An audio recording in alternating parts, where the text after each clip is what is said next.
Hey guys, so in this video we'll be going over solving formulas for a specific variable. So let's consider the formula P equals 2L plus 2W. This is actually the formula for the perimeter of a rectangle, where L represents the length and W represents the width. So imagine we have a rectangle with a width of 2 inches and a length of 3 inches. To use this formula to find the perimeter, we replace L and W with the given values. So substituting in and simplifying, we get 6 plus 4, which is 10. Therefore, our perimeter is 10 inches. But what if this time we aren't given the width, and instead we are given the perimeter? We can still use this formula, but this time we are substituting in for L and P. So now we're going to solve for the unknown W by isolating it. So simplifying, we get 10 equals 6 plus 2W. And to get rid of the 6 on the right, we can subtract 6 from both sides of the equation. 6 minus 6 cancels out on the right, and we have 4 equals 2W. Now our last step would be to divide both sides of the equation by 2, and then we have 2 equals W. So our width is 2 inches.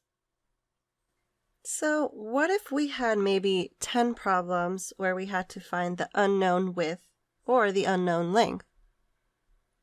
It would be easier to take our perimeter formula and first solve for the desired variable before plugging in the numbers. So let's solve the formula for W. We solve for a specific variable the same way we solve equations. So we need to isolate our W, so work with what's around it. We're going to need to get rid of this 2L and the 2 being multiplied to W. So we're going to use our subtraction property to get rid of 2L, so subtract 2L from both sides of the equation. 2L minus 2L cancels out on the right side. However, P minus 2L cannot be combined since they are not like terms. So we just leave it written this way. Now all that's left to do is to divide both sides of the equation by 2 in order to isolate W. Just make sure to divide the entire side by 2. We're left with P minus 2L over 2 equals W. And now the equation is solved for W. So let's just check that this formula works for finding the width. We're going to plug in our given for P and L. This will give us 10 minus 6 over 2. Then 10 minus 6 is 4, and we can simplify 4 over 2, which is just 2 inches. Again, this is very useful when you have a bunch of problems where you need to solve for a different variable other than what the original formula is solved for. We are simply using the same steps we would normally use for solving an equation. So as a quick review, we'll work with a simpler example and solve for the variable x. To get x by itself, we'd normally have to get rid of the plus 5 and the 2 being multiplied to x. We get rid of the plus 5 first using our subtraction property and subtracting 5 from both sides of the equation. Plus 5 minus 5 cancels out on the left, and we have 2x equals 8. We now use our division property and divide both sides of the equation by 2. This now reduces to x equals 4. Now let's apply this to a formula. Don't feel intimidated by the extra letters. Pretend they're just numbers. And we can use the same procedure as example 2. In order to solve for x, we need to isolate the variable. So we need to get rid of the plus b and the m being multiplied to x. We will get rid of the plus b first using our subtraction property and subtracting b from both sides of the equation.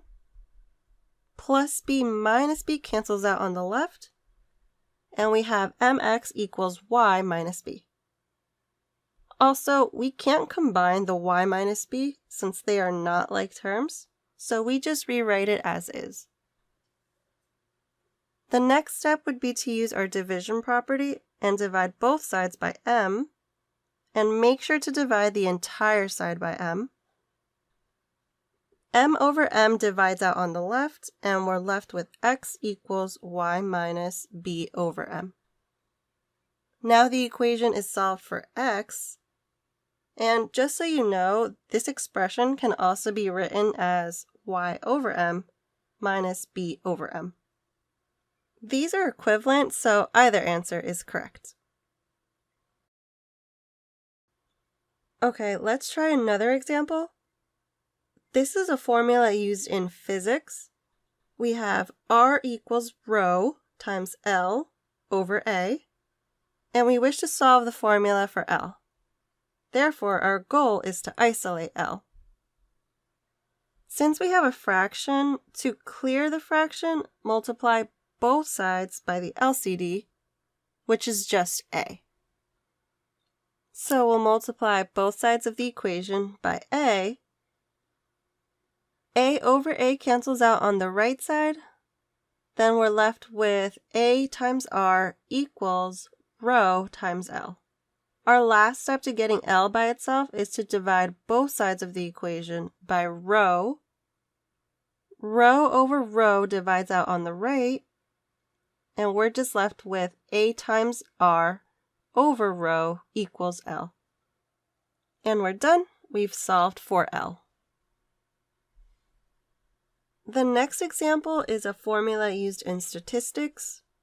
Z equals x minus mu over sigma, and we wish to solve the formula for x. Again, since we have a fraction, to clear this, multiply both sides of the equation by the LCD, and the LCD is just sigma. So let's multiply both sides of the equation by sigma. Sigma over sigma divides out on the right side, and we're left with sigma times z equals x minus mu. Now the last step to get x by itself is to get rid of this minus mu, and to do so, we add mu to both sides of the equation. Minus mu plus mu cancels out on the right side, and we're left with sigma times z plus mu equals x. Now we have our formula solved for x. Okay, one last example. This is the formula for converting degrees Celsius to degrees Fahrenheit. And we wish to solve for C, so we need to isolate it. We can start with clearing the fraction by multiplying both sides of the equation by the LCD, which is 5. Doing so, we get 5f equals 5 times 9 over 5 times c, plus 5 times 35, which is 175. We can divide out the 5 over 5 in the fraction, and we're left with 5f equals 9c plus 175. Now we need to get rid of the plus 175. We can subtract both sides of the equation by 175. And finally, our last step would be to get rid of this 9 in front of the c by dividing both sides of the equation by 9. Make sure to divide the entire side by 9. Once we do this, we're left with 5f minus 175 over 9 equals c, which is the same thing as 5f over 9 minus 175 over 9 equals c. And that's it. We have now solved our equation for c.